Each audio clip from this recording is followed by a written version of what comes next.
All right, what's up, everybody? I am super fired up. I am doing a monthly leadership session with Brian Hale, one of the industry's legendary leaders. I think the mortgages industry needs leadership more than ever right now.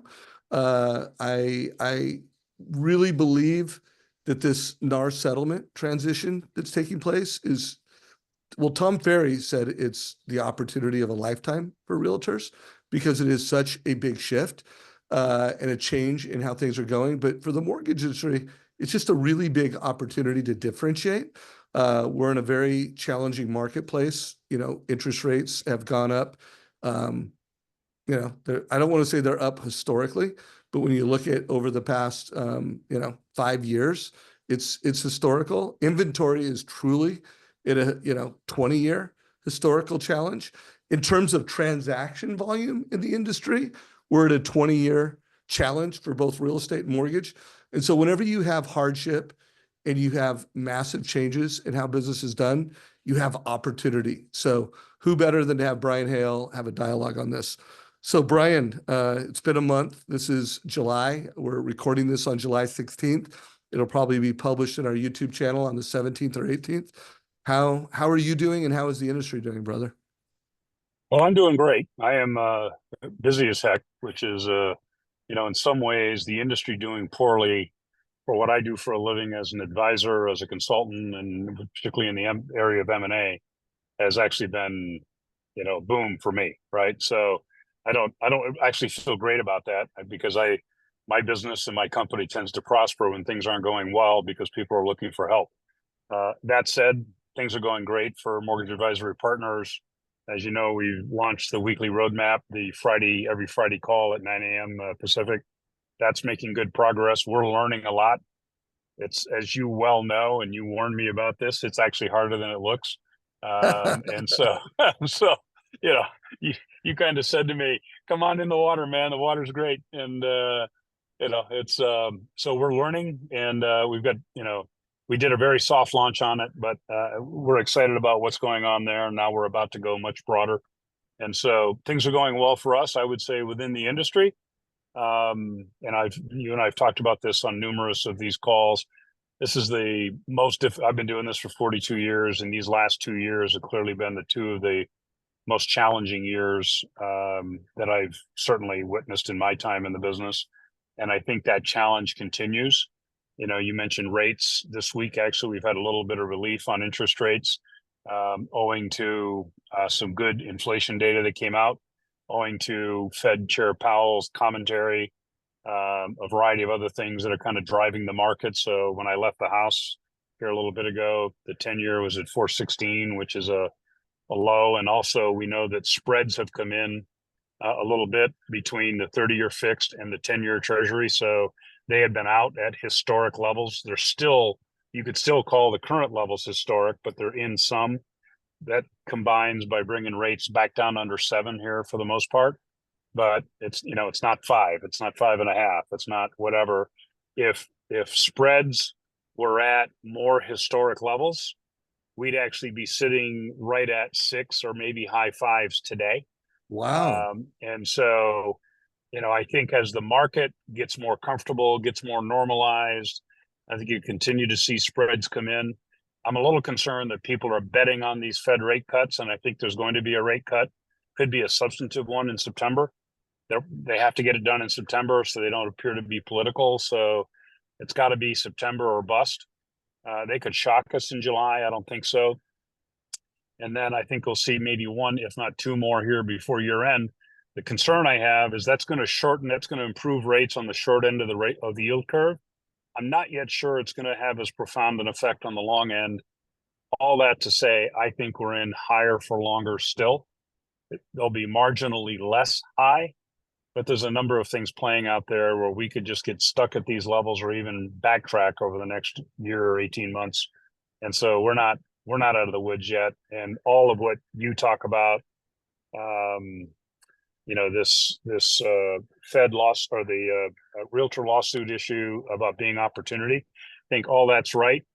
But it all comes back to things we've talked a lot about: using data, targeting the people that are going to be a success in real estate, and focusing on them.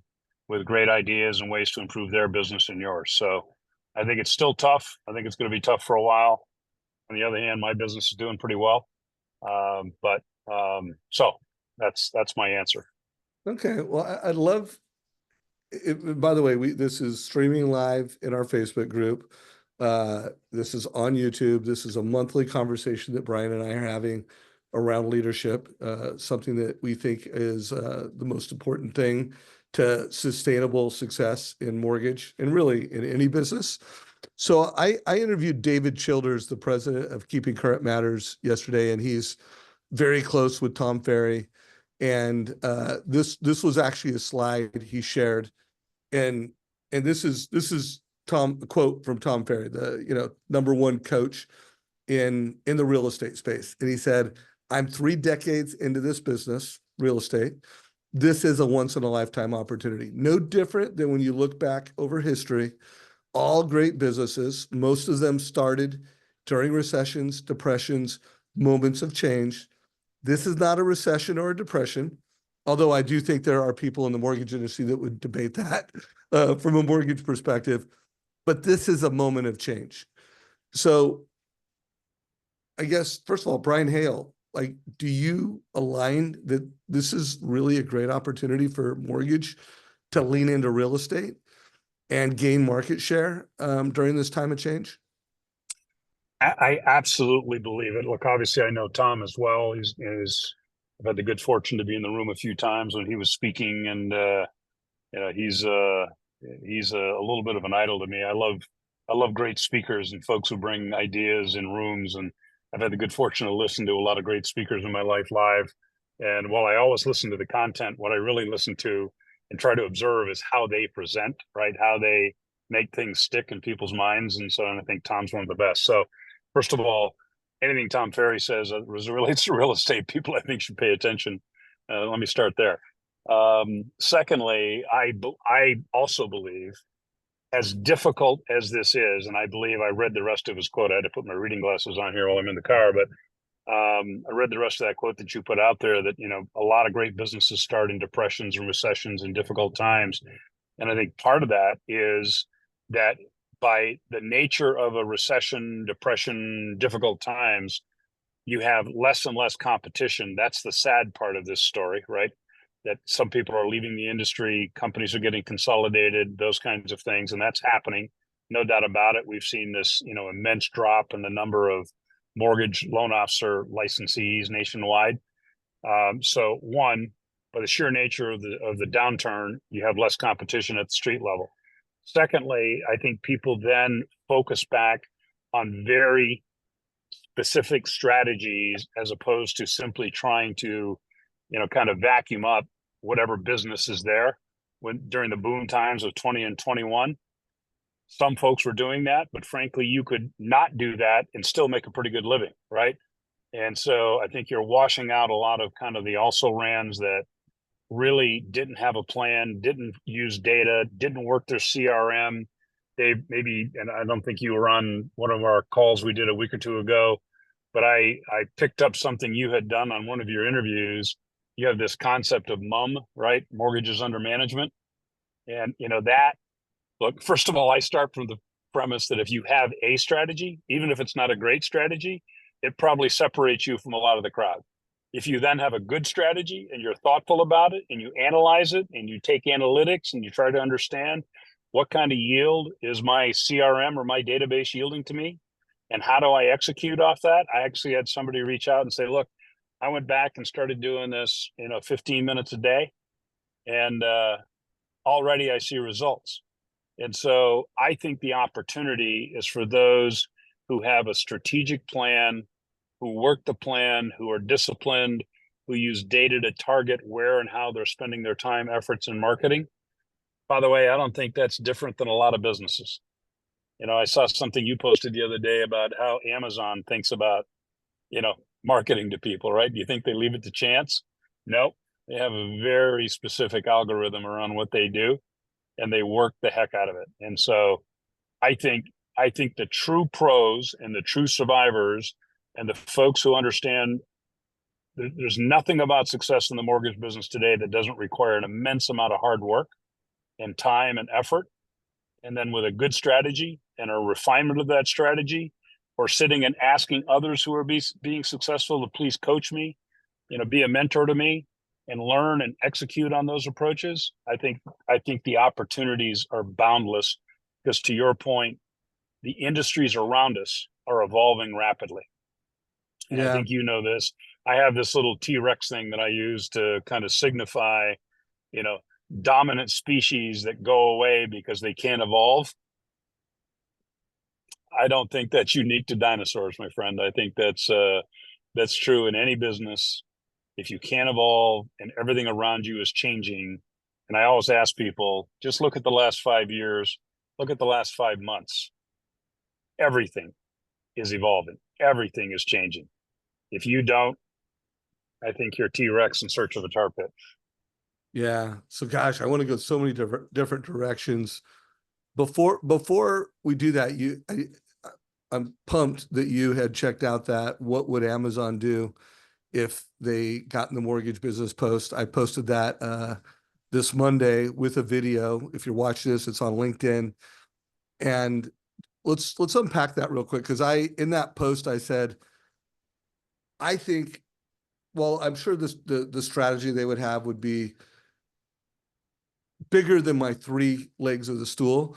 But I said, number one, they would obsess with measurement, and they would be focused on conversion at, from data to signal, signal to app, app to funding. And obviously there's a lot of micro Yes. measurements in between that, but they would be optimizing conversion, right? Like that would, Yes. and then, so anyone listening to this, whether you're a head of production, whether you're a branch manager, like, pop quiz, do you know what your app to conversion ratio by loan officer, ranked in order of top to bottom, credit report, where you start investing a lot of money in them to closing? And then, a lot of people will say, yeah, I can look that up, but do you know it in real time? And do your loan officers know it? And are they scorecarding themselves? Like, I know they have a scorecard based off of how many loans they closed, how what the volume was, but are they competing on conversion? So by the way, what do you think the answer is as to how many branch managers, regionals, heads of production, CEOs of company can measure conversion in real time? What are your thoughts? I don't want to give a number because it'll insult people, but I believe it to be remarkably low. Okay, so guys, that is how Amazon would enter the business, and everybody on this call, you could figure that out. Like this But is yeah, not an by unsolvable the way, problem. Dave, you have competitors in the mortgage business today who, in fact, are doing what you just described, Oh, for sure. Like and no one can do this. Just not they're everyone's. coming for your business because they don't have enough business today, and they're just trying to execute those strategies over and over and over, wash, rinse, and repeat, to try to get your volume. Look, when I ran big sales forces, I had a simple view. Let's find the group that has the business and let's take the business away from them. Right. Yeah. I mean, that's because I Well, needed to no, share you to never drive have the enough business. I business. mean, like Right. that. We're in the business of growing Right. and doing more. So that's one pillar. And then pillar number two is they would be incredibly predictive with data. And they wouldn't just be predicting refis, they'd be predicting purchases. And when they predicted that, qualifies, is a propensity to be in the market, they would digitally engage with offers. They wouldn't create journeys that turn into noise. They would just go in for like a day, 3 days, 5 days max. They would just like data signal, digital engagement with offers, and then they'd come out and they would be driving both purchase and refi signals. Thoughts on And that? I can guarantee you to do an A/B testing, right? They're trying a couple of different offers to see which one gets open rates and responds and does those kinds of things, right, in the process. And so I think all of that is true. And what you just said, I'll summarize it slightly differently. They don't leave it to chance. they improve their chances dramatically by doing all the things you just said, right? Analytics, assessing their marketing approach. What's the yield off their spend, right? Is there a good return on it? Can they find channels or approaches that have higher yield and higher results? Then they pour more money and more effort into those results. You know, I'm going to Alberta, Canada here in a couple of weeks to do a little fly fishing, and I needed to buy some new rain pants for fly fishing in an open boat for a day in some pretty inclement weather. I was talking to my wife about it, and then of course my good friends at Google started presenting me with offers for rain pants. Boom. Yeah. Very, very predictive, and then Right. very relevant, individual. And 2 weeks later from now, they won't be doing that. It won't become noise. It'll Correct. be a Correct. couple days to a week. And then what's next? Like, give me something that's data relevant. And then the third pillar is that they would have a really compelling, like, consumer value experience. And they would be removing friction from the transaction. So think for all you loan officers and lenders that are still delivering a fee worksheet that looks like it did 20 years ago, is that consumer value? So they would be delivering a very valuable experience. Thoughts on consumer experience and how they would do it? Yeah. Look, some people refer to it as, running your business and making sure that the customer has a VOC, voice of the customer, right? Right. In your business. What does the customer want to see? How and when do they want to see it? How would they like it delivered? They want it by snail mail. Would they like it by text? You can see all these studies where, people respond to phone calls or voicemails in like 3 days. They respond to email in 3 days, maybe, and they respond to text messages in 14 minutes, you know. So what your offer is, how you deliver it, the value you add by delivering it. But again, it's not scattershot. It's not boiling the ocean, hoping to find two fish, right? They have a pretty good idea where the fish are and they go there, right? Improve your chances. You're not going to win all the time. I have people all the time go, well, I tried that strategy and it didn't work. How many times did you try it? Once. Got it. Yes, it didn't work, right? No one has a fail-safe strategy. No one has a 100-proof strategy. Maybe they do. If they do, I haven't met them, by the way. Maybe guys like Shant or others, maybe they have it because they've got it so well, figured out. But the vast majority. Shant is always growing. And that's the other thing, is no matter Yes, how yes, successful they are, they're like, hey, how do, A/B test, there's a better way.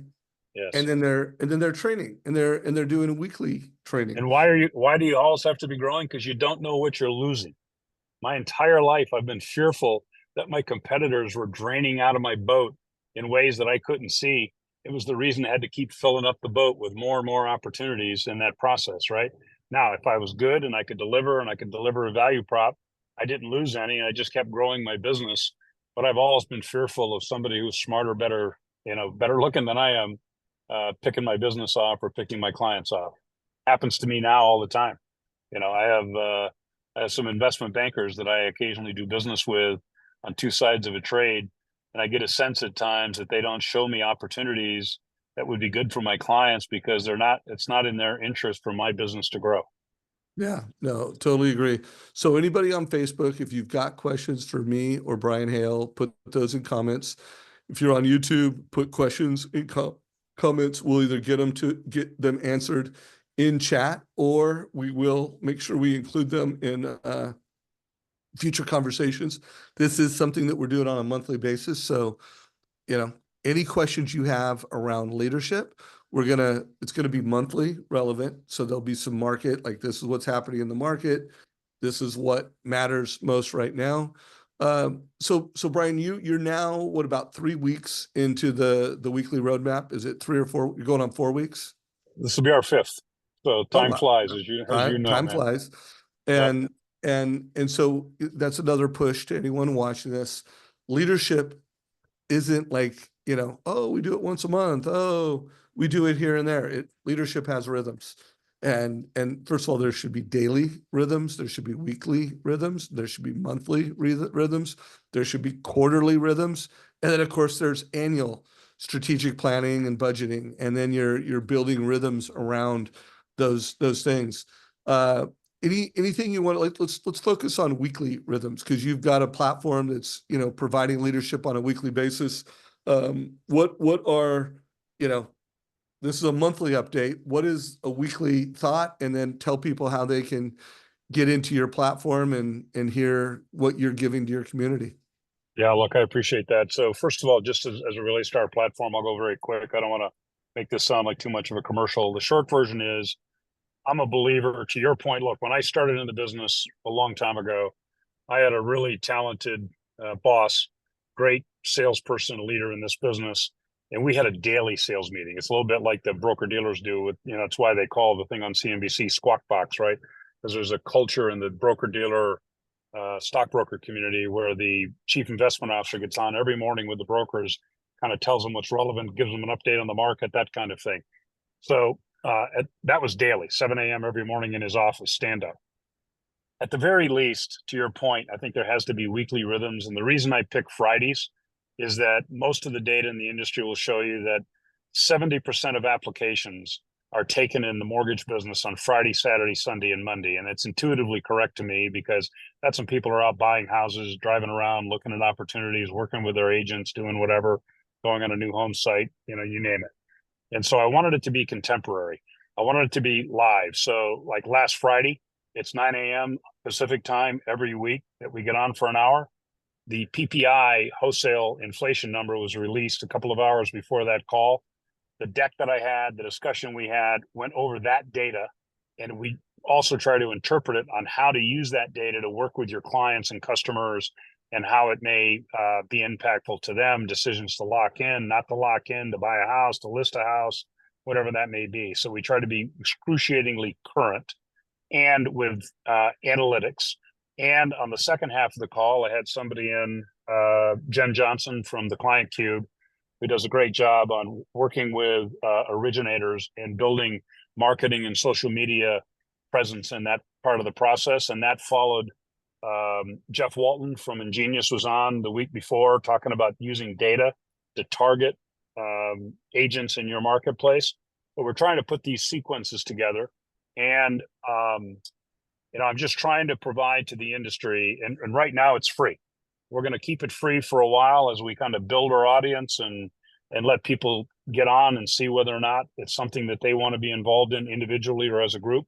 And so this week we have Tiffany Rose from Tiffany Rose Coaching she has a process called Invincible Lender of adding to the top of your funnel, the ability to use social media and internet presence to build widen the top of your funnel and your lead funnel, and has some very specific strategies to help execute and convert and move those things to closings, as well as personal development in that process. In a couple of weeks, we're going to have Captain Charlie Plum talking about mental toughness.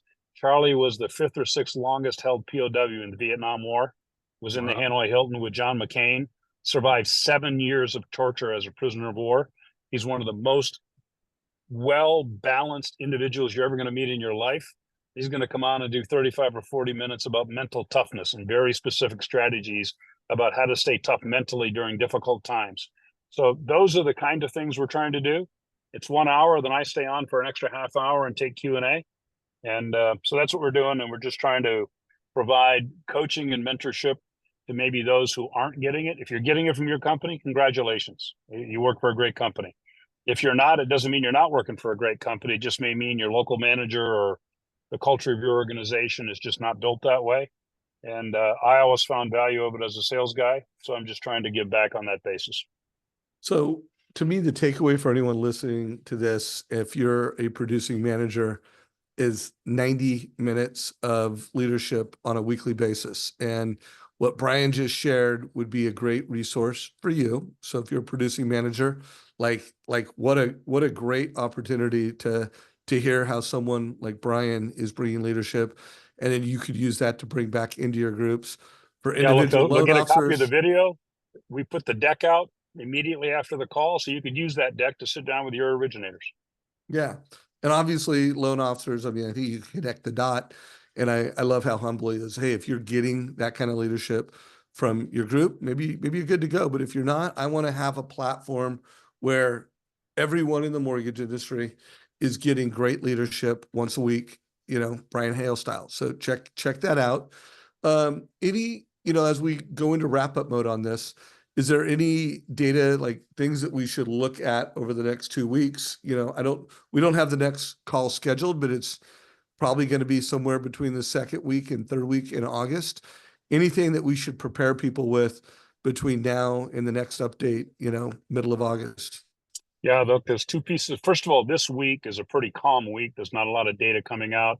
We saw, new home sales were down. We saw retail sales were up. But it's kind of a menza week in terms of data. Chair Powell gave a speech, was interviewed on Monday. He didn't really move the market. He kind of just said what he'd already said over the last couple of weeks. Next week, Thursday and Friday, is GDP. Numbers going to come out on Thursday, and then PCE, personal consumption expenditures, which is the Fed's favorite inflation gauge, is going to come out. So those are two important numbers. And then the next most important number after that will be the jobs report for July. That'll be published the first Friday of August. If those numbers remain in check and non-inflationary, we could get some real improvement in interest rates. But when I say real improvement of interest rates, maybe back down to where we were November, December last year, when they were down into the mid sixes. I'm a little concerned. We're obviously a heavy political environment. I'm not here to talk politics. The market has a lot of different opinions on what the election, one way or the other, could mean to the bond market. At the end of the day, you're not going back to 20 and 21 anytime soon. So strategy, work, focus, do the kinds of things that we talk about on this kind of a conversation is what's going to really drive business for you. There is business out there to be had. There are people that are being wildly successful in this environment. They have a plan and they're executing it every day. So that's the 3 data points, and that'll be Thursday and Friday of next week, not this week. And we'll have a sense. And then last but not least, I think September, we're going to get a rate cut by the Fed, and that will likely begin a rate cutting cycle into next year. Beautiful. So I'm going to share a few closing thoughts, and I'm going to give it to you for the final word, Brian. So first of all, everything that I said that like Amazon's would do if they got in the spot, like we're doing that. It Trust Engine, guys. Like part of what you get every month is how many data signals did every loan officer get? How many turned into apps? How many turned into closed loan? What is the conversion? We're being incredibly predictive with not only refi, but purchase opportunities. Our new mobile app is out, and there's actually an interactive web experience. I'll actually show it on my screen real quick, but literally I'll put a link to this in chat along with Brian's weekly roadmap. But like you can click on this link and you can demo our app. Obviously we want executives to click on, hey, I want to schedule a meeting and learn more, but you can go through on the web and demo the app on the web. So check that out. Also, I interviewed Daniel Saw. He's in Columbus, Ohio. He in Columbus, Ohio, it used to be Huntington Bank had the #1 market share, and Rocket was number 2 or number 3. And now Daniel Saw has become the #1 market leader. And he's just doing these things. He's optimizing based on conversion with his 40 loan officers. He's being predictive with data. He's delivering an incredible experience. And really every lender can do these things. Every branch manager can do this. Every regional can do this. So get after it. We'd love to help you. Brian, closing thoughts, and then let's go into wrapping this up. Yeah, look, my closing thoughts, I guess I just would echo yours to some degree, right? I mean, it seems pedantic just to say have a plan and work the plan. I've always been a believer that a bad plan is better than no plan. But I get interesting questions on the weekly roadmap from folks who are just really grappling with how to get their arms around certain things or to take action. So one of the things we did last week was we had everybody download BombBomb to be able to do, kind of video sales letters via text, that kind of thing, and hook up to their CRM. And if you had Total Expert that's already integrated, we kind of help people, and people were just like revelatory on some of this stuff. So I think one of the messages I've tried to send over the last couple of weeks on the weekly roadmap is to become more analytical about your own business. You as an originator you're the CEO of your own business. And maybe you don't have an analyst, and maybe you don't have an assistant, and maybe you don't have those things, but you can take 5% of your month, one day out of 20. If you work 20 days, most people are working 30 days a month. If you took one day out of 20 or 2 half days to kind of analyze your business, what's your database and your CRM yielding for you? What are your marketing efforts doing? How should you change it? Do you want to try something slightly different? Are you focused on growth and growing your referral sources every single day, right? Those kinds of things are about running your business. And, I was on the phone today with somebody who used to be part of a top 10 real estate team in the nation. And, the systems and the analytics and the process they put in place was just unbelievable. And you don't have to be super sophisticated. You don't have to be super successful at it day one. Have a plan, start working it, and then reach out for others to see if they can help. I've never really met anybody in the business where I said to them, hey, could you help me understand this? They didn't sit down and give me, some of their time to help explain to me whatever knowledge they had and conveyed it to me. That's how there's no place to go get a doctorate in mortgage banking. You got to go do it. And so I just encourage you to think through those things, analyze your business, invest some time in doing it. And then once you figure out what changes or evolutions you want to make, start. Don't wait, start. So I have to continue. I was going to close it, guys, but this is too much of a layup. And he brought up fly fishing, and I have a fly fishing analogy that is very relevant to mortgage leaders and mortgage professionals. So I got this text from Shayla Gifford yesterday. She is the market leader in Reno, Nevada with Guild, just an iconic mortgage professional that's just doing it right. And she said, hey, I have a mortgage leader question for you. With all of your, loan officers that you talk to in mortgage coach community, what are you seeing the first half of 2024 compared to the first half of 23? Who's growing and why? Who's going backwards and why? Is the current result purely attitude and effort issue or something else? So that was her text to me. And so, Brian, I'm going to tell you how I answered it, and then I want to hear you answer it. So, first of all, this is a really different market. Like I've interviewed a lot of loan officers. Many of them are winning because I'm picking people that are winning over last year. And there are a lot of people winning over last year, and they all have great attitudes and they're all working hard. But I also have people that I've interviewed over the years that have pretty good attitudes. They're working really hard and they're not up. They're like, there's more of them struggling than those who are winning this year, and the attitudes are getting worse. And so, my message was to Shayla is this is a real separation season.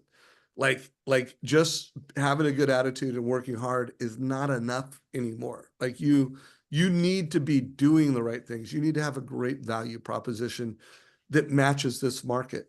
And I've also seen some really like new loan officers or people that weren't killing it, but they're saying the right thing. So I gave her this analogy, and tell me if you like it. It's fly fishing. First of all, she sent me back like this pond fishing analogy. And I'm like, Shayla, I said, fishing is a great analogy, but it's more like fly fishing, where you need to work the stream. You need to know where to cast. You need to know how to cast. You need to match the hatch with the right fly based off of market conditions and geo trends. Pond fishing will not work going forward in the mortgage space. I just add, you need to know the temperature of the water. Okay. Right. You're You right. need to You're know. right. Do you want a floating line or a sinking line based on the entomology that's going on in that stream? But wait, Right. I mean, let's not go. I I don't want to didn't want lose. to I don't want to lose totally. everybody. Right. I didn't want to totally lose everybody. But I Right. think we're in a market going forward where people that are doing all those things right. Like good attitude and working hard is not enough right now. And it Not enough. has been It's markets. important, by the way. It's important. Well, it's essential. It's essential, but it's not enough. Not enough. So do you agree with that? Oh yeah, I agree totally. Look, I think, look, I think you might be able to survive in this market by working hard and having a good attitude, but it's not going to let you grow your business. I think you need a strategy of growth and some very specific tactics and strategies that you have to implement, measure, tweak, adjust your sales. You know, Dave, at the very beginning of this, you talked about being a sales manager. Do you know your pull-through rates? Do you rank order your salespeople by, conversion and those kinds of things? I couldn't agree with that more.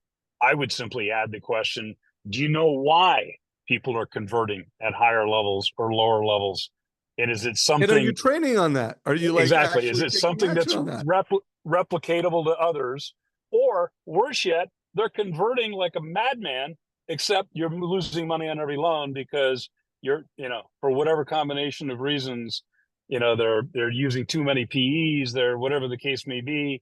And so not only do you know why they're converting, do you know if you like the conversion level, and how are you measuring that, right? And so we're back to data, analytics, measuring your own business. And people just generally, it just seems like an unsexy part of the business to be measuring yourself. It's probably the most important part. All right. Well, we have hit a time. We need to get Brian back on the road. Thank you for pulling over to keep our rhythms of doing this on a monthly basis. I'm not even going to ask you for a closing thought because you and I will just go for another 15 minutes. Yeah, I just gave it. Yeah. If you got value from this, please give it a like in the social media platform that you're watching it in. Please share this with your, not just mortgage friends, but we're trying to bring leadership to the industry. If you're a loan officer, share this with your manager. Make sure they know about what Brian's doing with his weekly platform. Make sure you know what he's doing, guys. Like, the guy is putting a lot of energy in this chapter of his life to just give back to the mortgage industry. So make sure you check it out. We'll put a link down below, weeklyroadmap.com, right? Like, that's the website.